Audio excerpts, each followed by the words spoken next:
Technology today has never been smarter, but smart only matters when you put it to good use. Let's put smart to work. Search IBM UK to find out more. 2, 1. Welcome to the first ever Pod Street Bullies podcast, ladies and gentlemen. My name is Derrik Bob. My co-host, please introduce yourself here. My name is John Gove, and after the countless memes, it is now time to start podcasting. Oh, good Lord, that I had fun putting those together, man. That's cool. That group chat probably got just so upset with me. They're like, well, this guy, all he does is send these stupid pictures. Yeah, you know, the crazy thing is you almost looked better with a woman's body, man. I know, and that's what they were saying. They were like, you look really good with a nice, a chest there. And I'm like, man, like my wife does not agree with that. So since then, Derrick's been working on eating his ho-hos and his ring-dings so he can get that body. Yeah, that way I don't only have to Photoshop, from the waist up instead of the whole thing,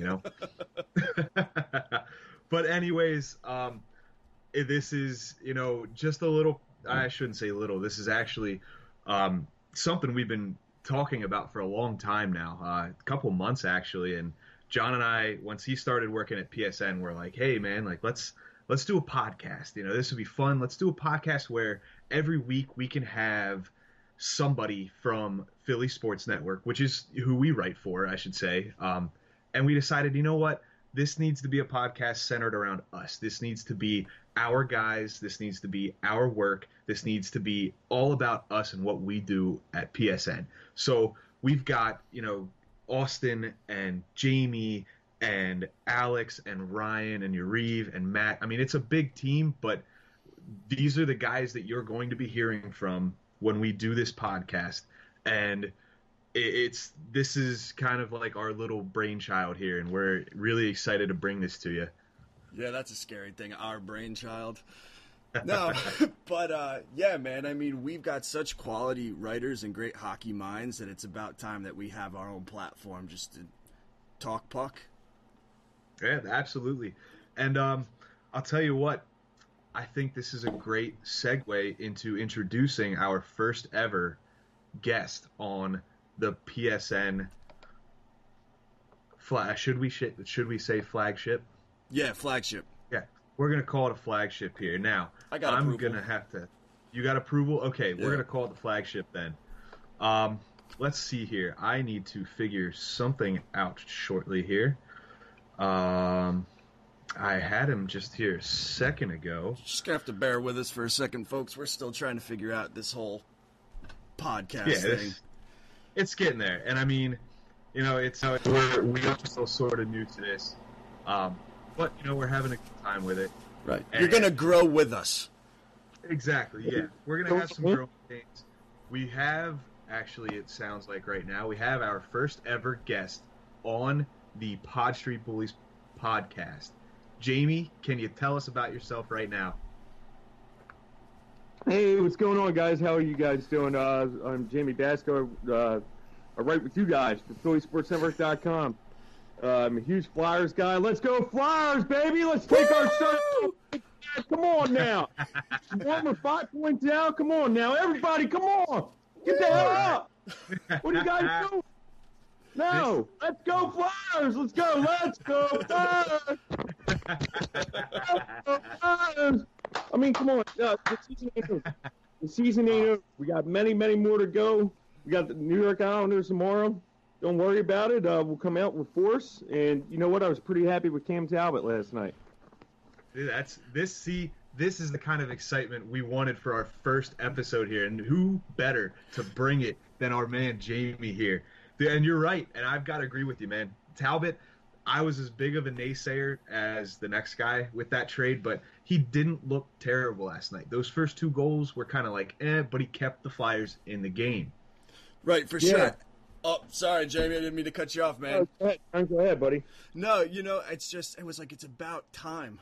I was waiting for this guy to get in net just to show us something, right? Because it's like we trade for him, then we've got Elliott in net. So it was great to finally see him. And, yeah, I mean, he held his own. You're going to get scored on. That's part of the game. But I was all right with his start. Go ahead, Jamey. Yeah, so I mean, he made 30 big saves last night. I mean, you know, it's his first game. I'm sure he had some jitters in the Flyers uniform. I'm pretty sure he knows the history of the Philadelphia Flyers and the organization and the trouble that they've had, you know, at the goaltending position. So there's a lot of pressure on his back, and you know, to come in there and play a solid game, you know, I was really happy with his performance. He didn't wow us, you know, like Carter Hart did, or you know, even Brian Elliott has done. He didn't have to make, you know, that sprawling save or whatever to keep the Flyers in it. The Flyers had jumped from the start, and I think that really settled Cam Talbot in. You know, at times we just get leaky defensively. We have defensive breakdowns, and it's becoming a nuisance. If you see, it was the same thing against Columbus. So to me, in my eyes, what I'm looking at right now with the Philadelphia Flyers, I'm looking for consistency. Unfortunately, I think that this team is the same team that was under Dave Hackstall. I just think you're getting better. You know, they're better in the goaltending position, so that's really helping us. I also think that the youth is better under Scott Gordon too, and the special teams. You know, the PK and PP. But the thing that concerns me is that you're starting to see like the leaky defense, and I'm not just talking about, you know, just the two defensemen. I'm talking about team defense, meaning you guys know what I'm talking about. 5 defensemen. Oh yeah, right, yeah, absolutely. And they just have these. There's something in this organization. It's got to be to where something isn't working. In terms of that, I mean, you look at it for the past 4 or 5 seasons, they get off to these bad starts. So it was nice to have that start against the Devils, but then they fell flat again. So I just want to see this team play at least 50 minutes of good, solid hockey. And unfortunately, we really haven't seen that, you know, under Scott Gordon. And I'm not saying it's Scott Gordon's fault. That's what I'm saying. It's an organizational thing that's going on. Yeah. And how to correct it, I don't know. I guess, you know, give the team a facelift. But right. I mean, and we also have to understand too, like with the younger players, you know, they're gonna need time to grow, right? I mean, putting in a full game is gonna take a little bit of time, you know, but at least they're producing. You know, at least the younger players are getting a chance to produce. Absolutely.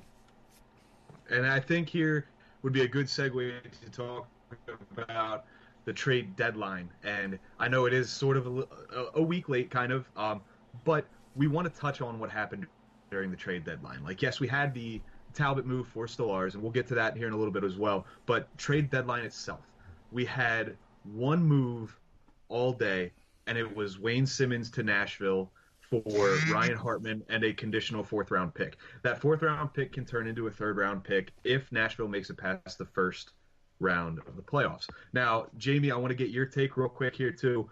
Tell me a little bit about your take and your opinion about this deal, and what is it a good deal? Is it a bad deal? Just let's hear your take on this real quick. I like this deal for Wayne Simmonds. At first, did I like it? No. When you think about it, when they say a 4th-round pick, and you have to dissect it, it was Ryan Hartman and a 4th-round pick that we didn't know about the conditions at the particular time. So all you know is that Simmonds was traded for a guy that not many fans, you know, knew about at the time until you dissect him, and you know, because he's not a household name. You know, not many people know Ryan Hartman, although he was drafted in 2013, so that was a little bit ago. They know that he played for the Blackhawks. They didn't know how much, you know, of a part he played for the Nashville Predators, is what I'm saying. So, like, at first, it sounds like it's a bad deal, but when you dissect it, after you let your emotions settle, because losing Simmonds, I mean, I cried when he was traded. I mean, I'm going to be honest with you. I mean, the guy gave his heart and soul for this team for many years. I mean, absolutely. For 8 years, exact. But so it's hard to lose a player like him. But when you dissect this deal, Ryan Hartman's a former 1st-rounder. So to me, he got traded for a 1st-round pick, and, you know, what will turn out to be a 3rd-round pick. So to me, you couldn't do much better than that. Ryan Hartman is a player that can play immediately. He provides, when you do his scouting report, he could draw penalties. He could skate. He's a faster skater than Simmonds at this particular time. So in that area, it's an upgrade for, you know, the 3rd and 4th lines. And the guy could shoot. But the guy is so smart. He gets under people's skin. So that's how he's effective with drawing the penalty there. So to me, I give Chuck Fletcher a C plus. I give him a C plus just off this one move because to me he fell short of a Brian Elliott, and I'm finding out now that there was a little bit of interest with Brian Elliott. I also found out that there was interest with Radko Gudas with 2 teams, and of course Chuck Fletcher wanted to keep Radko Gudas, so he elected to keep him and not try to move him. So to me, he fell flat by trying to move some of these assets, that we have, and now we're going to lose him for nothing. I mean, I don't know if really there was interest from Michael Raffel that I don't have confirmation on, but overall, I think you look at the game last night. Look what Ryan Hartman did. He blocked shots, and he could skate. Mm-hmm. That's what he did. Yep. I like it. Hartman's got a motor, and that was obvious from the time he took the ice with the Flyers for his first ever game. He laid that hit right away and just endeared himself to Flyers fans right off the bat. Yep. And you see that, and it almost does remind you of a Wayne Simmonds. So it's encouraging in that regard. And John, I guess we'll go to you for this one here. I want to know that move with Hartman and that only move, and yes, regardless of the interest with Gudas and Elliott, is the move to acquire Hartman and the picks, I should add in as well, is that indicative of the direction the Flyers are looking to take from here on out? I think for sure, because, there was a little bit of news that Fletcher could have gotten a better prospect, but it's clear that he wanted an NHL-ready player. And that shows you that he doesn't want to do this whole rebuild thing where we're going to miss the postseason next year. He wants to make moves to get them into the playoffs, maybe this year, but next year. He wants to contend next year. And, that's what he showed you. He showed you with the Hartman deal because he plays in the NHL. He's young. He still has room to grow, and even, I know we're going to talk about it a little bit later, the Talbot deal. He's showing that he wants a veteran backup for Hart because that's his plan for next year. It's not one of those 3-4 year rebuilds that some people were getting a little bit worried we were going to have to go through, again. Oh, yeah, absolutely. And I think that, the deadline, everybody gets hyped up. Everybody gets excited because of the moves that are going to be made. Not every year is like, 2 years ago, where just names were going and going and going, and it was just one of the most remarkable deadlines, just people getting traded for this and this and this. Like, that's not always going to happen. Right. But, with the Flyers making that one move, Jamey, I'll go to you for this as well. Are you okay with them just making that one move, or is there a little more that remains that you were kind of looking forward to? I guess you touched on Gudas and Elliott potentially having a deal in place. Are you okay with no other moves being made at this deadline? I'm 50-50 on that. I'm happy that we have a player that we didn't get like Eli Tolvanen because you don't know what you're going to get in him. I'm happy that they got an NHL-ready player who is, he's a bottom 9 to a 12 player. He has the potential to maybe, now this is a maybe, but maybe be a top 6 at some point. If there's an injury, he could fill in, at the top 6 role. But, I am 50-50 because he missed on a top 4 defenseman, which I think this team needs like ASAP, in my opinion anyway. And you have a Brian Elliott. He could have been moved. He's a veteran goaltender. Keith Kincaid was moved. Brian Elliott is better than Keith Kincaid.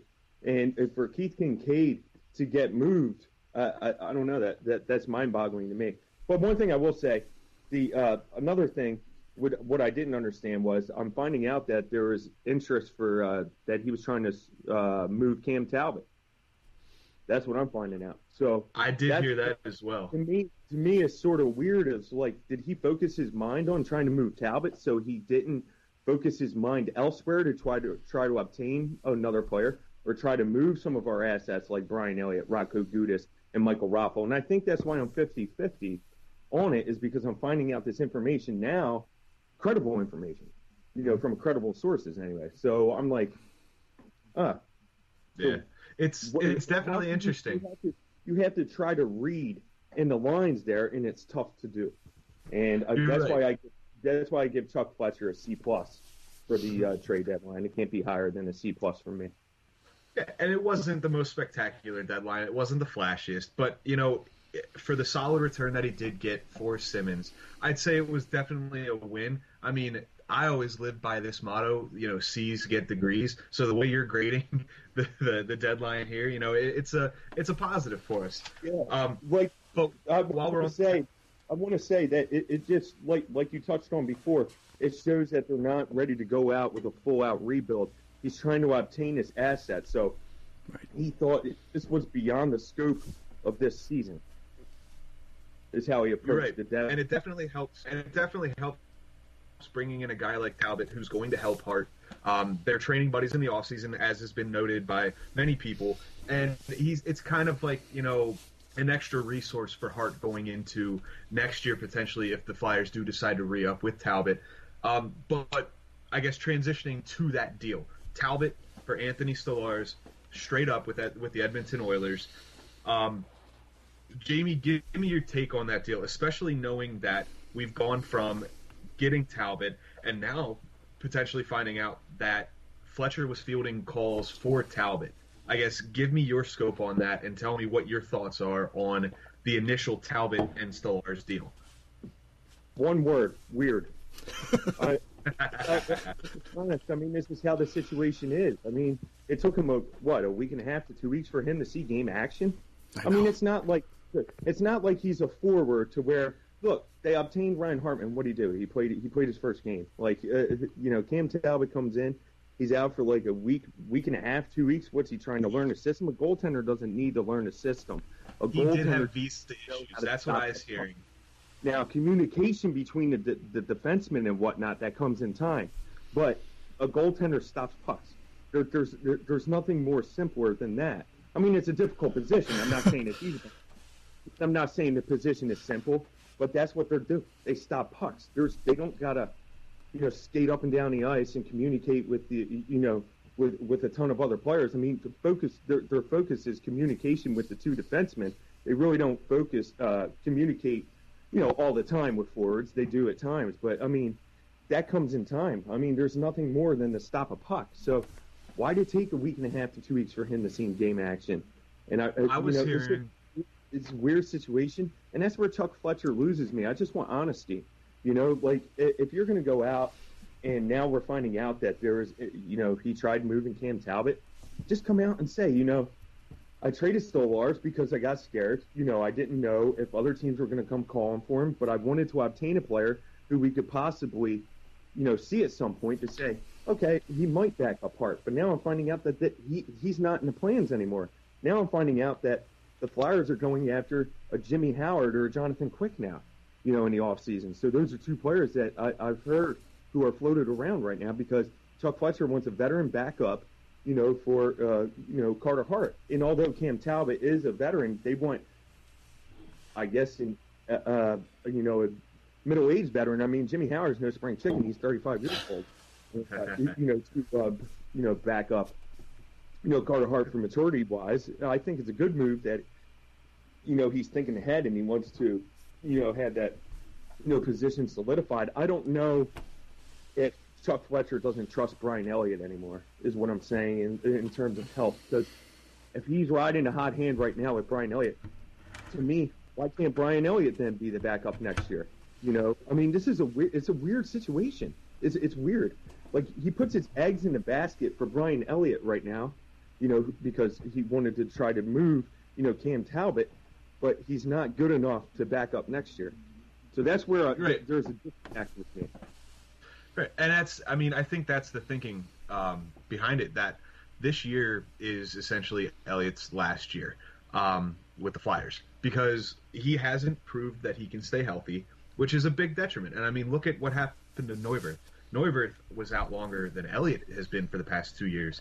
And if there is plans to re-sign him, I'm going to seriously question, the motive behind it. But fire Chuck Fletcher immediately if that happens. Yeah. See you. Bye-bye. I'm all on board on that. But I mean, it's confusing because you go out and you get a guy like Cam Talbot, who his stats this year have been very underwhelming. I mean, it's a .893 save percentage, I believe, and a .336 goals against. Obviously, it's in Edmonton, so you have to kind of discount that a little bit. But his other stats over the years have been great. On the article I just put out, he led the Oilers to their first playoff stint and their first playoff appearance since '06, which is great. You know, he played extremely well and with a large workload. That won't be asked of him in Philadelphia because Hart's our guy. You don't need a goalie who can play 40, 50 games. You need a guy that can play 30, maybe 40 max, but Hart's your guy. That's who you roll with, and that's, you know, the end-all be-all. So you've got all these goalies, all 8 of them that were used this year, and, you know, McKenna might not return, and if he does, he's in the minors. Lyon will be back next year with the AHL. Elliott, Neuwirth, I'm assuming, probably walk. You don't have to worry about Pickard anymore. You've got Hart and you've got Talbot, and if Talbot gets re-signed, great. If not, then they're looking for a free agent or a partner trade with.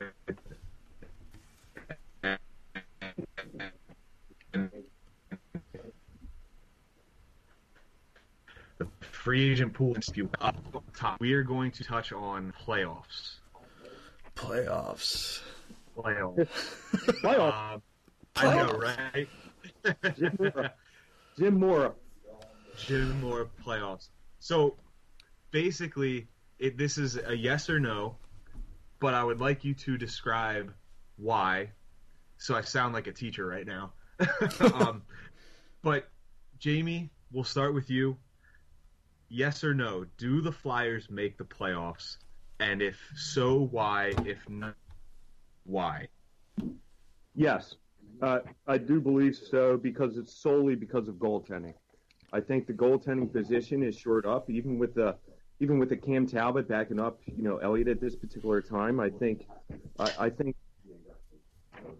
Fletcher made it known that, you know, he's going to take his time with Carter Hart, which is what I want. And Cam Talbot, with the way he played yesterday, there's no doubt in my mind that he's ready to, aid Brian Elliott in making the playoffs. I mean, my main reason is because we have a lot of divisional games here, you know, coming up. So you beat the New York Islanders tomorrow, and, you know, we got a few games against the Capitals. We have another, you know, if I'm not mistaken, we have another game against the Penguins too. So, and we still have the Carolina Hurricanes. You know, I mean, there's teams that are in front of us. I'm not saying the Caps and the Islanders, I think, are on another pedestal, but, you know, in terms of like the Penguins, the Carolina Hurricanes, you know, who we're chasing, and we have a few games against them left, you know. So let's see what happens. You know, that's a good thing to have in our pocket is the divisional game. I love the optimism. I absolutely love the Jesus, Yeah, I can't even talk tonight. The youth are playing better. I mean, you look at Travis Konechny, you know, coming out yesterday. I mean, his buddy, his best friend, and Nolan Patrick gets, hit. What does he do? He immediately tries to come over and fight the guy. And then, you know, vice versa. You know, Travis Konechny got hit, and who comes after? You know, Nolan Patrick. I mean, you're just seeing guys, like, stand up for each other, which we haven't seen in years past, you know, for the Flyers for the past few seasons. You know, they've been even keel with Dave Haxtell. He didn't want them to take that penalty, but now they're like, okay, whatever, I'm going to stick up for my guy. Yep. That's what you like to see, especially out of a young team with guys that are that age, sticking up for each other. That's the sign of a good core coming up through. I think if they make the playoffs this year, that's great. You know, it's awesome. It's not what people expected. But, John, you go ahead. Give me your spiel real quick. Yeah, well, the P in my middle name is for pessimism. I wish that I could say that they'll make the playoffs. I just don't see it. I think they dug themselves too big of a hole in the beginning of the year. And I mean, looking at this schedule quick, I just have it here up on my cell phone. You got the Islanders, Washington, then the Islanders. You got Ottawa, who you should beat. You got Washington, Toronto, Pittsburgh, Montreal, Chicago. You should beat. You get the Islanders, the Capitals, the Maple Leafs, Carolina. I mean, we got some tough games, and you have to win more than you're gonna. I mean, you have to win more than you're gonna lose, and I don't see it this year. You've got, I guess, it sounded like 7 or 8 opponents left total, or I guess more games than opponents, but you're playing the same guys twice. Washington, playoff team. New York Islanders, playoff team. Yep. Toronto, playoff team. Carolina could sneak into the playoffs as well. You've got some great teams coming up, and this is really going to test the mettle for the Flyers, and we're going to find out if they belong in the playoffs, because we all know this fan base has gotten restless. We all know that they're sick and tired of these first-round exits every year.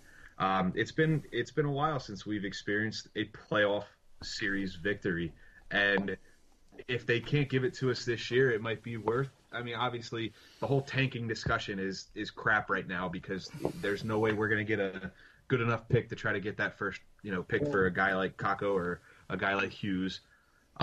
So I'd like to see them at least make it competitive. I hope that they can win. Just go ahead. Well, that's the thing, I mean, I think that if you look at it, a victory for this team, I mean, it would be great to make the playoffs, but a victory for this team is if they come out strong, they finish this strong, and your youth is playing well, because that's your future. So if you have the young defensemen playing well, the young forwards, I mean, that's only positive going into next year. Absolutely. And we'll leave Jamey with this. This will be the final question for you, Jamey. I want to know, since you think they're going to make the playoffs, what is it going to look like when they do make the playoffs? I think we're going to be gassed again, and I think it would be a first-round exit, as we're going to play a juggernaut in Tampa Bay. I just don't see us, upsetting Tampa. I hope we don't get embarrassed against them. I think our goaltending is better, this season than it was, last season, because let's make no mistake, a healthy Brian Elliott goes a long way. He could keep us in some games here, so I don't think we'll be embarrassed like we were last year against the Penguins. He was hurt last year, and I'm not making no excuses for him. I think we all could see how hurt he was, and then Michael Norworth comes in and stands, tries to stand tall and stuff, So I just think our goaltending at this particular time is better. So I don't think we'll be embarrassed against the Tampa Bay. I could see us being swept in 4 games by Tampa, but I don't think they're going to be blowouts by any means. They'll be high scoring. We could put the puck in the net against Tampa. I don't know why. You look at one of our games, what was it, 7-5 or 7-6 or something like that? Oh, yeah. Two of the games, the Flyers scored at least 5 or 6 goals. The one was that comeback. We could go pound for pound with them, scoring-wise. I think their goaltender's a little better in Vasilevsky. I don't think we'll be embarrassed. Now, the bigger question is at year's end, what are they going to do, with Gordon, being that I think that will make the playoffs. That's for another day. I just want to tell the viewers, look out for us, because our prospect guru has an interview with Jack Hughes coming up. Yes, I do. We've got a lot of stuff brewing. I mean, I got an interview with Joel Farabee, finally. I interviewed Ryan Suzuki, whose brother is Nick Suzuki, for the Montreal Canadiens. He was selected in last year's draft. Look for us, because we got this draft series profile, that's going to be coming out with our prospect guru, John Govey. We got Derek Bob, Austin Mitchell, Ryan Boyd, and myself. So let's go. Let's go, guys. Let's go, man. Fired up over here. Woo! We're going to make the Absolutely. playoffs. We'll beat the Capitals 17-0. I mean, come on, right? No, I'm joking. Jamey, you are a man that just exudes this energy, man. I don't even know how to explain it, because you just I ran through the wall, Derek. Yeah, you make me want to run through a wall the way you get me pumped up. I already did. I've met Jamey one time, and it was last year when the Phantoms played the Bears at the outdoor game for the AHL, and it was at Hershey Stadium. I have never met a man that's just so charismatic and so pumped up about the sport of hockey than Jamey is. And Jamey, please let me take this time to say thank you for being our inaugural guest on the inaugural Pod Street Bullies podcast. It was an absolute pleasure, as always, my friend. Yep. And John and I both couldn't have thought of a better person to represent PSN than you. For sure, man. I appreciate it. We're all equal here at PSN. You guys do great work. I mean, like I said, John's killing it. You're killing it. I'm killing it. We're all killing it here for Bully Sports Network. So there's not one better person than another. We're all on equal level here. And so it's an honor for, you guys to ask me to come on. Anytime you guys need me, I'll come on. But Absolutely. You guys keep up the good work. I know this is a great podcast, and I'm honored to be the first guest. But you know We're what? honored to have you. Flyers, you guys love the Flyers and love the Flyers system as much as I. You guys are going to do great work. I know it. All right, thanks, Jamey. Yeah, you guys take care. Have a good one. All right. You too, Jamey. All right, brother, man. Talk to you. All right, talk to you, Jamey. See you, man. All right, man. So that was phenomenal. Jamey is, I think he's still hanging up here. I'm not sure what's going on here. There we go. Oh, I found a way to remove people from calls. This is pretty sweet. Look at that. Learning on the go. Learning on the go. And it's going to be a little rough for the first episode or so, but we're getting the hang of it. But man, Jamey's I love Jamey, and we were right. Like we couldn't have had a better guest for our first show, because that man just epitomizes everything PSN. He's the OG at PSN. Yeah. Yep, and he bleeds orange and black. I mean, honestly, I don't know anybody more passionate and smart. I mean, regarding the Flyers, there's plenty of passionate morons, but he's an intelligent, passionate Flyer fan. Oh, absolutely. There's plenty of fools out there that are passionate, but Trade Gostisbehere. Trade Gostisbehere. Boy, would I love to get my hands on some sucker that said that on Twitter. Jeez. Oh, but anyway, so we need to get back to the discussion here. A big topic lately has been this defensive core, and let's be honest, it's been a topic ever since, we've had these prospects coming up. But they're in, I shouldn't say a pickle, but they're in a precarious position right now where they have, I believe it's 8 defensemen.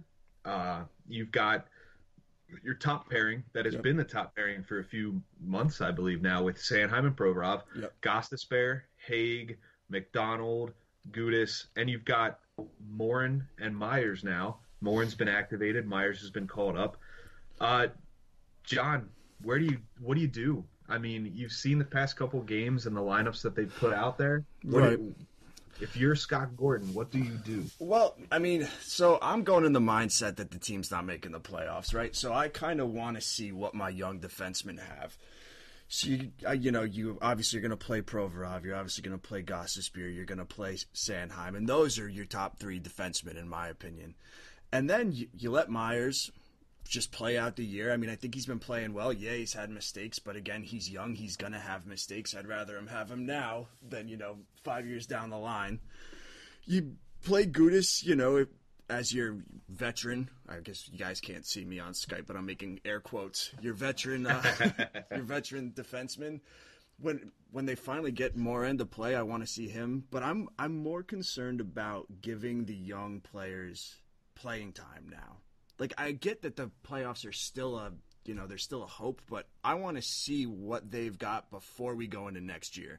Not like let's go into next year and try to figure it out. I want to have this all figured out before we go into the next season.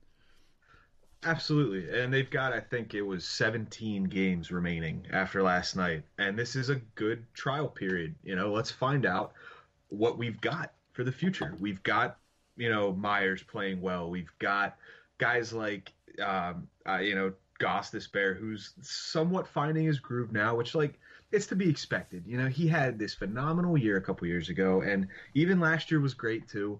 And, people have down years. It happens. It's just hockey. It's any sport, But I think you're right in the regards to letting these last few weeks of the NHL season play out and seeing what these kids have. I think it's Talbot's time to shine as well. And, I mean, obviously he's not a kid anymore, but it's trial time. It's time to find out what we've got for next year. Right. And with these defensemen coming up through with Myers, Sanheim especially, he's become a fixture in this blue line. He's been fantastic recently. He has. I mean, him on the top pairing with Provorov has been great, which kind of leaves one guy hanging out to dry. Andrew MacDonald. Bye now. He's been, yeah. I mean, we don't even really have to touch on it, Right. let's be honest. But he was seeing less and less ice time, and now last night, or I should say against the Devils, he was out of the game. He was a healthy scratch. Right. Positive, negative, what's your take on that? Good. I mean, it's about time. You know, I would rather this team not make the postseason with him not in the lineup than them make the postseason and having him play minutes, just because he's not doing anything for our future. I mean, we know what Andrew MacDonald is, and I don't think he's as bad as we all make him be. I mean, he's all right as a bottom pair, maybe seventh defenseman. But it's the money that we're paying him that really irks people. And I think at this point, you just stick him up in the press box, let him have some cookies, watch the game, and then at the end of the year, you buy him out. I know, I'm sure he's going to love those flyer-shaped soft pretzels. I personally love those things. It's just being in the shape of the Flyers logo makes it taste so much better. Where's Andrew? Where's Andrew? Oh, he's in the corner there. He's crushed like 4 Flyers pretzels. He's got mustard all over his face. He just stole one of the bottles of the mustards. He's just like, I don't need a cup. I'm taking the whole thing.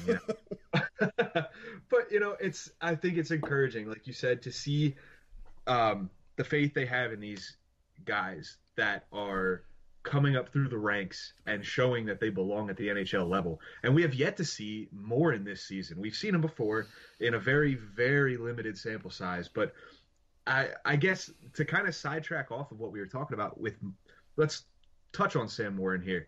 I personally believe this season should be Sam Morin sits out and rests and stays healthy until next year. What do you think? I mean, listen, when he got injured, I was just like, I think that's it for him. Just because of the depth in the prospect pool in regards to defensemen. I mean, if they feel like they could find a place for him to prove himself next year, then I'm fine with that. I'm just worried about him getting lost, in the dust and the masses by doing that. I just don't know where he fits in this team. You're right. It's a tough situation. If you were, let's say Morin is one of 7 defensemen to start the season next year. Is he the 7th defenseman, or is he in the lineup night in and night out? I mean, I think if you view him as a 7th defenseman, he's better off in the AHL where he can play more. So he's either got to be a top 6 in my mind, or put him in the AHL. You're right. I think these last few, or I guess I should say the last 2 or 3 weeks since he's been activated have been crucial because he needs to get back up to speed. Rushing him in isn't necessarily the greatest thing to do, especially coming off of he's been out 2 years almost, like, right, total since he's been drafted. It's been rough for him, and I'm a big fan of him. I like Sam Morin. I think he gives that edge to the Flyers that they need, especially with the loss of a guy like Simmonds. Obviously, Hartman's showing he can fill in, but right, I think as a bottom pairing defenseman with maybe a guy like Gudas for next year on his last year of his contract, it might not be that bad of a risk to take, Right. I mean, the thing is, too, is there's so much talk of, like, the Flyers need another top 4 blue liner, right? And it's like, okay, then how many of these young guys are you going to play? I mean, obviously, you're viewing Provorov and Gostisbehere as veterans now. I mean, they're not young kids anymore, regardless of what their age actually is. And then, I mean, right, I would even put Sanheim in that same category now. I mean, maybe not the exact same category, maybe a tier below them. But he's had some NHL experience under his belt to this point. Right. So, and then you go, okay, so Phil Myers, we'll assume he's going to be one of the defensemen next year, yeah? Mm-hmm. And then what are those other 2? Gudas, as of right now, is still on the roster. And then are you filling that other role with a kid, or do you want somebody who's proven, who's a top 4, like a borderline top 4, top 6 defenseman? Yeah. Now, where does that put Robert Haig? I think, yeah, I mean, I could see him being more of like a 7th defenseman, to be honest with you. Yeah. I mean, I think no, go ahead. Go ahead. I've seen a lot of talk on Twitter about people and their frustrations with him. And it's justified. You know, he's not been the greatest defenseman. He brings that physical edge to his game, but that's really it. You know, Right. and it leaves us wanting more out of him. Right, and physical edge just isn't going to cut it anymore in the NHL. You're right. Just ask Jody Shelley. You know, what's he doing right now? Right. So we've touched on defense. Obviously touched on the trade deadline, playoffs. Let's talk about your specialty. As Jamey has stated, you are our prospect guru, and I can attest to that because I've read. I shouldn't say all of your articles, but I've read a good bit of your articles, and you've got this knack for knowing prospects. Like, I don't know how else to put it, but I guess we touched on the blue line, but like, let's say next year, you know, we've got the opening night roster. Do you see prospects from our blue line in the AHL right now, or even in juniors if a guy makes that jump? Just on the blue line. Somebody. Yeah, just on the blue line right now. Oh, maybe Friedman in the AHL, but I think there's too many young guys on the blue line right now for the Flyers that they don't necessarily need another one, and I don't see one that's like, oh, this guy's got to be called up. Okay. In regards to defense, I mean, there are some that I'm really high on. You know, I mean, Friedman I'm high on, and I mean, if you follow me on Twitter, Wyatt Wiley I'm a big fan of his. I mean, I think he's still like 2-3 years away, but there's just no one I see, you know, taking that jump next year. Okay. And that's, you know, absolutely plausible. But let's just say, I guess, to play kind of devil's advocate here. Sure. Let's say Gostisbehere does get moved. I know. It sounds stupid. I should admit that right now. Right. Maybe not even Ghost. Maybe a guy, I want to say younger, just because it keeps a guy like Gudas in the lineup for the veteran, that all, you know, that the veteran presence. And I, like you were saying, I'm doing those air quotes now. But let's say Gostisbehere does get moved. Who's the next guy up? Oh, man. I mean, I guess I'm going to go with Mark Friedman, just because, you know, he's had such a great year in the AHL. I mean, I wasn't really paying too much attention to him before this year, but he's really proving himself that if you're going to bring somebody up, you might as well just give him a shot. You know, my big thing with prospects in general, right, and what used to frustrate me with the Hextall area is we spent so much time drafting these guys, and then we weren't giving them the opportunity. And just give Friedman an opportunity. I mean, see what he can do. And if he can't, then you just mark him off the list and go, okay, well, that's not going to work then. Next. Right. Some people are destined to be AHL players. Right. And, you know, it's the sad matter of the fact because we, as Flyers fans, we've become accustomed to such a deep prospect pool. So it's like, this guy's going to be an NHL All-Star one day. That guy's going to be in the Hall of Fame one day. Like, that's not the case. You know, and don't get me wrong, it sucks because it's like, yeah, we'd love to have that kind of depth, you know, but it's the fact of the matter. Right. Well, I mean, you know, the thing is, too, and sorry to cut you off, Derek, but no, you're fine. People get so caught up with the whole, oh, well, why do we need to go out and get someone like Panarin? Because we have all of these prospect forwards. Yeah, you're right. We've drafted all these guys, but I don't know the statistic, but the amount of people who are drafted compared to the people who succeed in the NHL, there's a big gap. Not all of these prospects are going to pan out. You hope they do, but you can't just throw all of your eggs in that basket. You're right. It's a poker game. You Right. know, look at New Jersey drafted Pavel Zacha, and a lot of hype coming out, and everybody was like, oh, he's going to be this big physical scoring forward. He's got a great shot. What's he done? Right. He hasn't done much. Right. And that's the hit or miss aspect of prospects. Well, look at Puyarvi in Edmonton.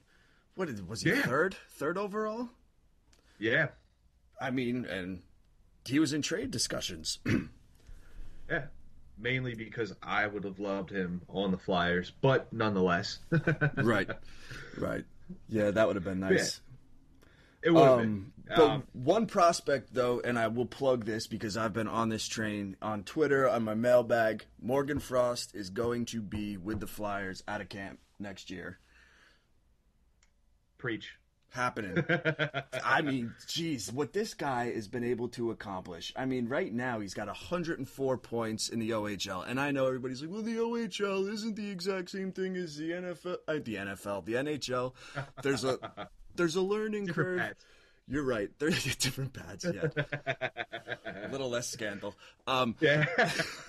No, but what he's been doing in juniors, he has to be with the Flyers. I just don't see it.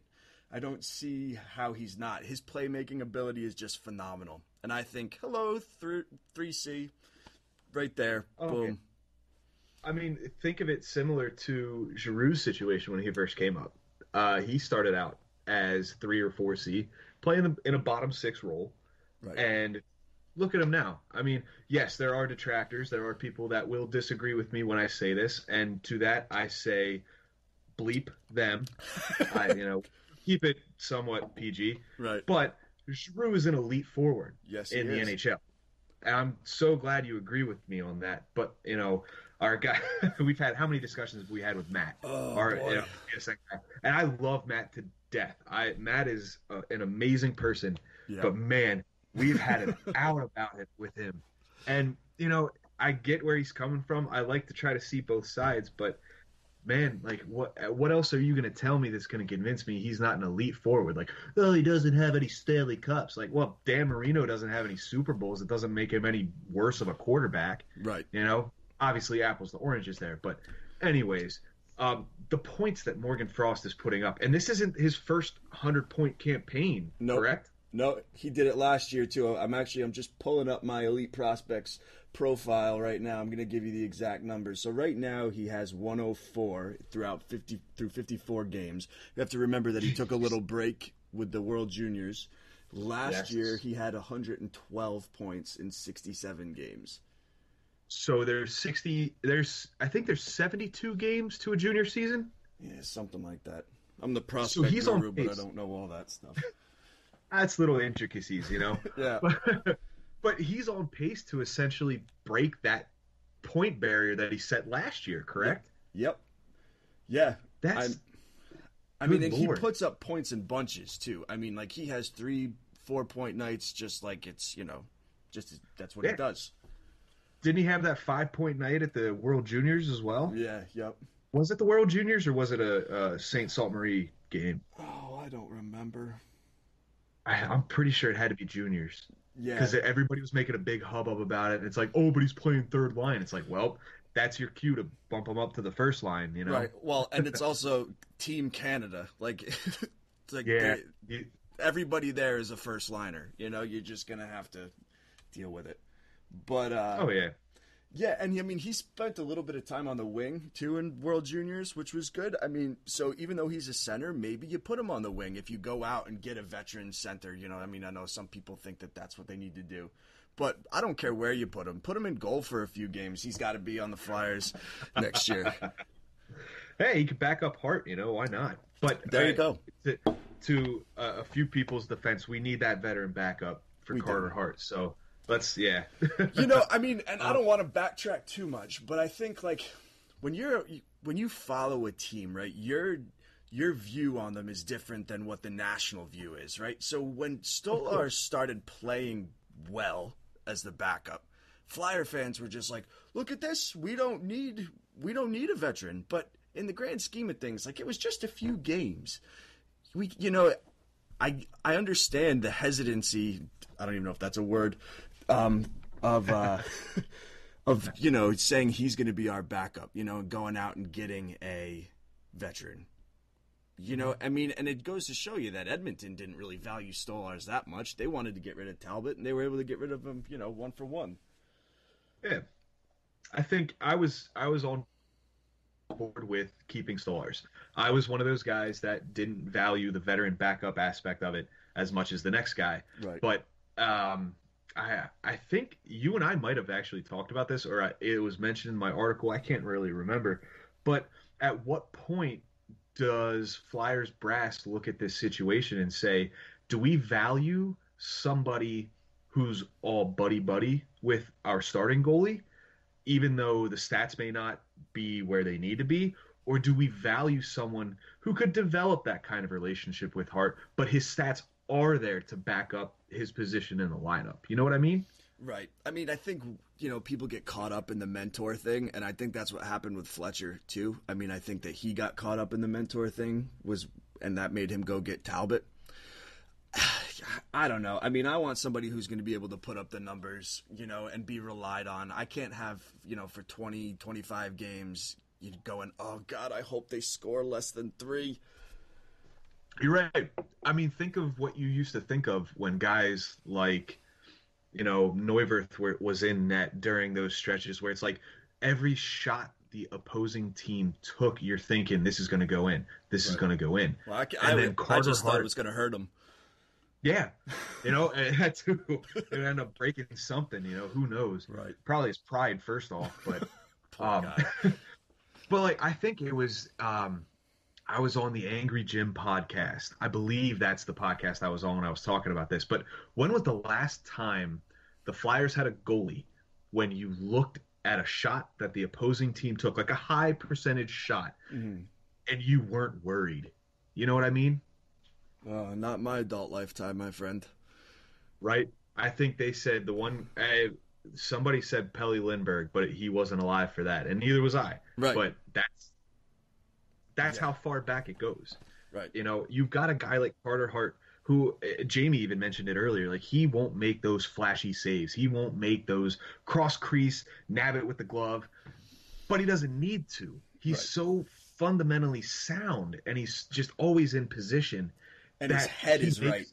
His head is right. The calmness that kid has for 20 years old, that's going to take him so many places.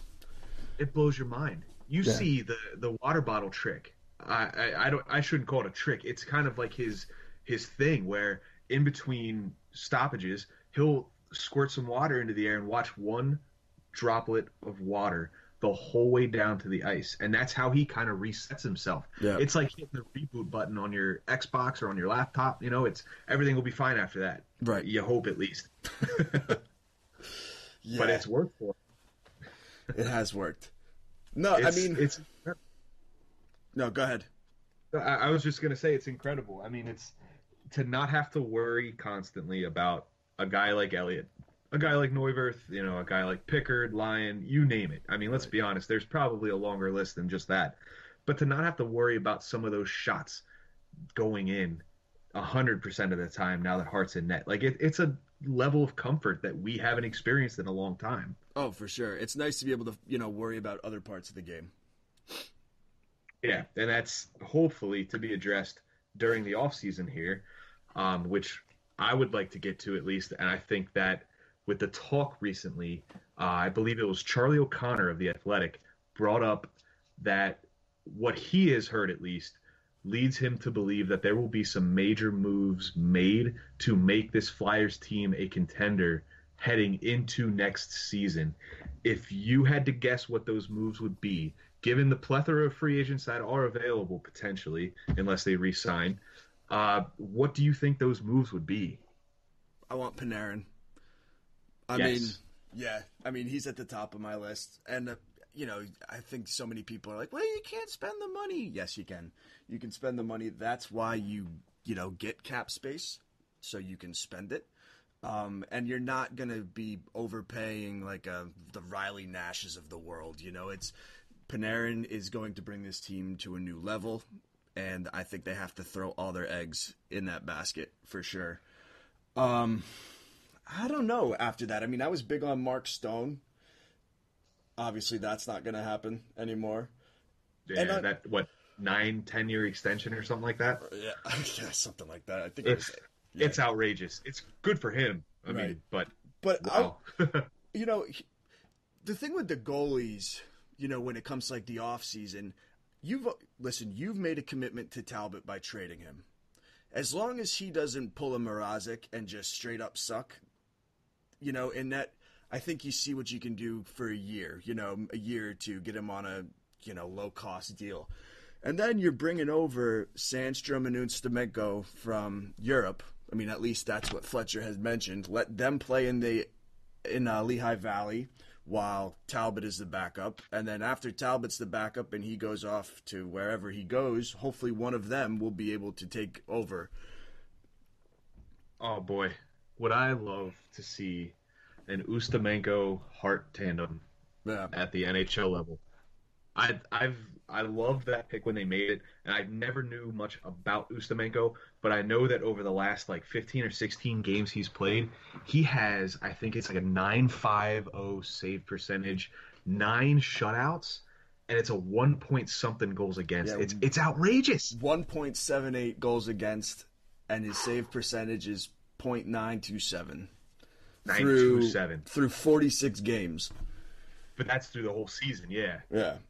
It's still incredible. And I mean, he's playing, I guess if you were to compare the NHL to the KHL, he's playing in the AHL level over in Russia, correct? Yep. Yes, it's still good. Right. You're looking at some numbers that, yeah, you can weight it down when it comes to the NHL, like, oh, would he compete at that level at the NHL? Like, well, there's really only one way to find out. Right. So that's the goalie prospects. That's also another thing I wanted to ask you about. The Flyers seem flush with solid options in net right now. Tell me a little bit about, I guess, your favorites, guys that might not be your favorite, some guys that might be expendable. I guess, tell me everything, man. All right. Well, I mean, there's 3 that I really am high on. That's Ustamenko, Sandstrom, and Urson. I hope I'm pronouncing all of those right. My apologies to people if I'm not. The big thing with them, and there's even, you could throw Ivan Fedotov into that mix too. Okay. My thing is you have a bunch of them, right? And I don't want to call them expendable because expendable makes it seem like they're not worth keeping. I think they're worth keeping, but if my math serves me correctly, 4 goalie prospects and 2 goalie positions in the NHL doesn't really work out, and one of them is going to be Carter Hart. So I, bring a few over to the AHL next year, what they seem to be doing, make a decision on one, and then see if you could deal the other one. I mean, they can use help in other areas. So if you have more assets in one area, then take it and go get something else. Yeah. I mean, like you said, you only can play 2 guys at the NHL level. Right. And are you really going to want to put a guy in the AHL when he is potentially NHL quality goalie? Right. And you can get a decent return, obviously. And that delves into the trading, people could undervalue one of them. But when they know their numbers and they know what they're capable of, you're going to get a good value for these guys. Right. And I mean, and again, Carter Hart makes this a lot easier. You only need one of them. At this point, you only need one of these prospects to be a backup. I mean, they're going to want to be a starting goaltender somewhere, but you only really need one. So I'm not saying trade the other 3 or 4 or whatever, but at the same time, see what you can get for them. You're right. One of the goalies that I wanted to talk about that I just can't believe stinks as much as he does is Matej Tomek. I don't know if you're familiar with him at all, but yeah, the Flyers drafted him in the 3rd round of 2015, and at the time I was kind of excited for the pick. Since then, he has not done very well, and he's now in the University of Nebraska Omaha, and he's played 5 games this year. He has a 4.73 goals against average and a .845 save percentage. So if you were ever high on Tomek, you should probably come off that cloud now. I remember writing about it wasn't Tomek, it was Merrick Madsen. He was part of that deal to Arizona. Mm-hmm. He was another one of the goalie prospects that the Flyers had, along with numerous other goalie prospects, obviously. I wrote about whether they should have given up on him yet or not, because he had posted some really good years. He had Harvard. He was a captain. He was the captain of the Harvard team. I believe it was 2017-18 season, it looks like. I'm looking up some stuff now, too.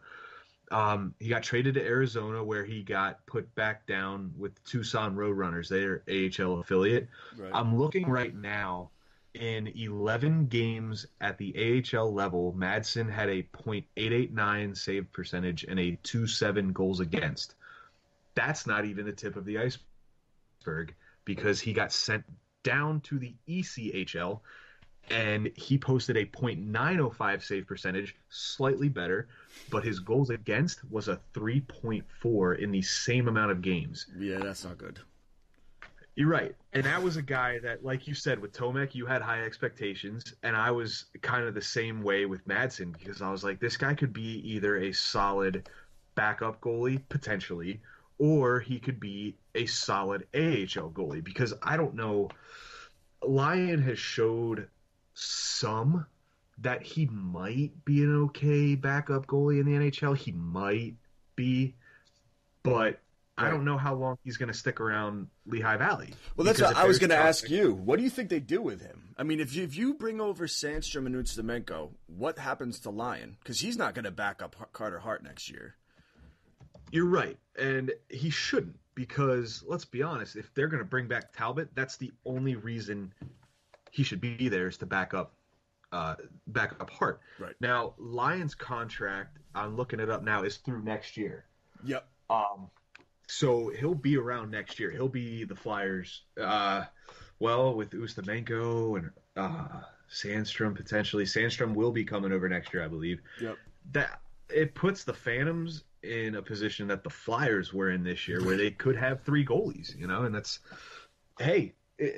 obviously it's not the ideal situation to be in, but in the AHL it happens. That's right. People get sent down for conditioning stints all the time, and I think that Lyon could look for a different team next year, especially if those other 2 goalies come in and prove that they're worth more to the franchise than Lyon is. Well, because if they come in too, I mean, because they're younger, you have to play them more in the AHL than you're going to play Lyon. I mean, if you bring both of them over, you've pretty much said, I don't have any faith in Lyon, to do anything, special. Yeah. It's tough, because having so many prospects at one position, especially goalie, where you can only play one a night, it's not like having, you've got 7 good centers. Like, okay, well, let's take 3 of them and throw them on a wing somewhere. Like, right. You can do that. Right. But it's definitely an enviable position to be in, if you're a GM.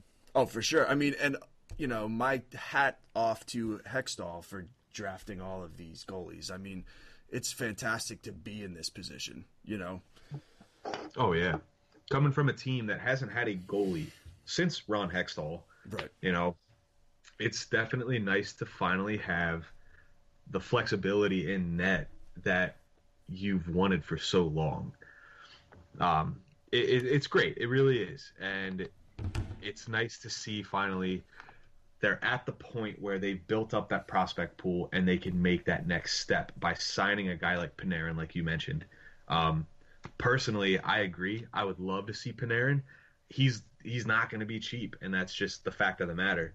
But are you going to pay top dollar for someone you're going to get good production out of, or are you going to sign another Dale Weiss, Ryan White, that kind of type? Like, why are you going to waste your time with a guy who's going to play bottom 6 minutes when you can get a guy who can be a perfect complement to that top line?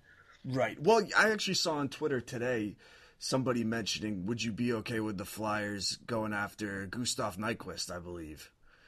Mm-hmm. And no, like that's what gets us into trouble, because you're overpaying for those guys.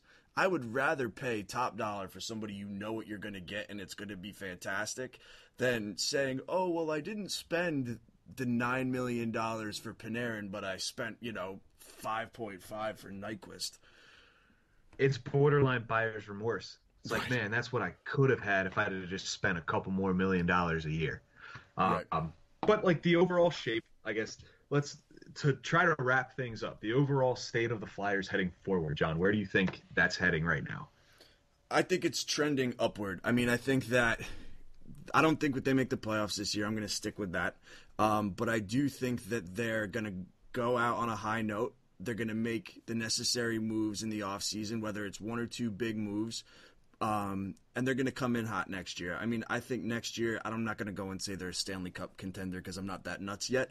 But I think that they are going to be, a definite playoff team. And if they're not, they should just move to a different city. Hey, you know what? I will agree with you. I think that next year they're definite playoff contenders if they make those necessary improvements, but those necessary improvements need to be made. And this is where Chuck Fletcher is going to make his mark on this team. Hextall was afraid to take that next step. If Fletcher is not afraid to take that next step, which I'm assuming is why he was hired to take that next step, this is the time that he needs to prove it. He needs to prove why they hired him. And hopefully next year we'll have a little better product to look at on our televisions. Right. But hey, we just finished our first episode. Look at that, man. That was fun. To think, man, it took how many months to just come up with the idea and finally get things into motion, and now here we are at the end of the hour, wrapping up our first ever Pod Street Bullies podcast. Yeah, should you tell them a little bit of what they're going to expect? I mean, are we weekly, bi-weekly? What's the whole shebang? Oh, this is happening weekly. Yeah, boy. My wife won't. She's not going to be happy, but she's just going to have to deal with it. This is going to happen every week. This is too much fun not to happen every week, right? For sure. So, you can expect to definitely hear from us every week. You can also expect, I believe we discussed this as well, Jamey, he brought all that electricity to us in the first half of the show. We would love to have Jamey back every other episode, I believe. If not, obviously to accommodate schedules as well. If he can't make it, we're going to try to have him on every other week because Jamey gives incredible insight. Jamey is just nothing but, we could say professional. I'm going to say professional because I love the man. Me too. Yeah. And we'll have guys like Ryan Boyd. We'll have Yariv Wallach. I would love to have Matt Martin on here sometime soon as well. He's hit or miss sometimes with the podcasts. Yep. But, I would love to have him on. Alex and Brooke from the Daily Puck. Alex is our photographer at PSN as well. They both do incredible work. And then I know we were talking about this as well, but our main man, Liam Jenkins, the man behind Philadelphia Sports Network. I would love to have him on sometime soon too. For sure. If you like Philly Sports Network content, then this is your spot because we're planning on having somebody on every week. Yeah, this is going to be our podcast. This isn't, we'll have our Sixers writers, we'll have our Eagles writers, but we'd like to focus more on Flyers just because right now the season's in stride. And with the Pod Street Bullies podcast. Exactly. This is a hockey-centric. That's what we know. I can't tell you a lot about the Eagles or the Phillies. I root for other teams, and we're not going to delve into that. Yeah. But this is a Philadelphia Sports Network podcast centered around Philadelphia Sports Network authors like John and I, and we want to give you the news from our perspective. And so this is our baby, and it's been an absolute blast to kick it off the right way with John and Jamey. John, give us your bit here quick, man. Where can we follow you on Twitter, everything? You can follow me at John P. Gove. And one other quick thing, if you have any questions for us that you want us to talk about on the podcast, we can be reached via email at, what's the email address, Derek? The email address is podstbullies@gmail.com. No, it's not. You're lying. It isn't. Nope. No. So just so you know, I didn't trust him. So or it's Pod Street. It's podstreetbullies@gmail.com. I messed up the abbreviation. That's my bad. Don't go to Derek for your contact information. Podstreetbullies@gmail.com. If you have any questions or just, hey, it'd be fun if you talked about this on the podcast, we would love to hear from you. Yes, we're always looking for things to talk about. And I got one more thing. It. My man Derek, he does not have enough followers on Twitter, boys and girls. Not enough for the amount of just gold this guy puts on Twitter. You need to follow him My goal is by the time this podcast drops, let's give it a week, you're going to have 1,000 followers. Derek, where can you find you on Twitter? I'm at PuckBobPSN. That's a P, not another letter. PuckBob, BOBB, PSN. And yes, my last name is Bob. I blame my parents. That is their fault. But yes, please, guys, go follow our Twitter. It's at PodSTBullies. I got that one right. I know that. Because we can't put Pod Street. It's too long, apparently. Twitter told us we can't do that. But you'll get some funny pictures that we like to Photoshop together. Mostly me in a woman's body. But it's your source of entertainment. Please go visit our Twitter. Give it a follow. Guys, recommend it to your friends. Listen to us on your drive to or from work, whatever works for you guys. Any last words from you, John? I just can't wait, man. This was fun, and I know it's only going to get better. Oh, absolutely. I think we've talked maybe twice before, John and I, on either via cell phone or via Skype here, and this might be like our third or fourth time ever talking together, and the chemistry is there. Yes, you're not going to want to miss this podcast. So sign off. Yeah, we should probably shut up now, Derek. We should probably say goodbye. I think too much sometimes. I'm pulling a Liam Jenkins here and getting a little soft. I know he's going to be listening to this. That's why I said it. But anyways, please, guys, check us out. Until then, you will hear from us next week as well, where we'll touch on a few more topics. We'll have more hockey to talk about. But until then, God bless. You all have a wonderful weekend, wonderful week ahead as well. John? Bye now. You don't have to be a seasoned expert to invest. Stocks and shares ISAs at Aviva. For the couple relaxing at home, the man in the street,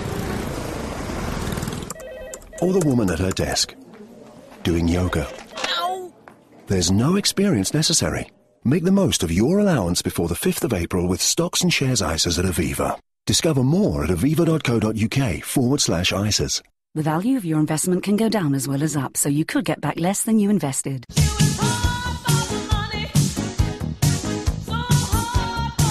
Business owners, we know how hard you work for your business. At Santander, we think it's time you got something back. Get cash back with a new Santander 123 Business Current Account. It's business, but not as usual.